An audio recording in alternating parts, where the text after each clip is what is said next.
ज़िले शिकारपुर के मुख्तलिफ थाने की पुलिस नफरी पारा SSP शिकारपुर इरफान अली समूह की हिदायतुनि ते रुस्तम खानपुर चीमन पुल समेत बिन मुख्तलिफ इलाक़नि में मुख्तलिफ बिरादरनि सां तालुक़ रखंदड़ घुरबल ॾोहारनि ख़िलाफ़ पुलिस ऑपरेशन शुरू किया वियो आहे।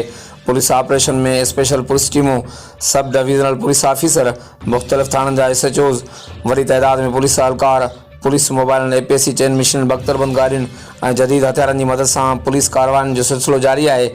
SSP शिकारपुर इरफान अली समूह मूजिब रुस्तम खानपुर के कच्चे चीमन पुल वाले इलाके में पुलिस कार्रवाई कई वई। घुरबल जवाबदारनि के ठिकाणनि ऐं मूर्तियुनि खे ड्राए बाहि ॾेई साड़े छॾियो आहे। टिनि ॼणनि खे शक की बुनियाद ते गिरफ़्तार करे पुछा गाछा कई पई वञे। हुन चयो त पुलिस कार्रवाइयुनि जो मक़सद मुग़ियुनि जी बाज़ियाबी, ॾोह ऐं ॾोहारनि जो ख़ात्मो ऐं खानपुर के कच्चे तोड़े पक्के में अमन अमान बहाल कराइणु आहे।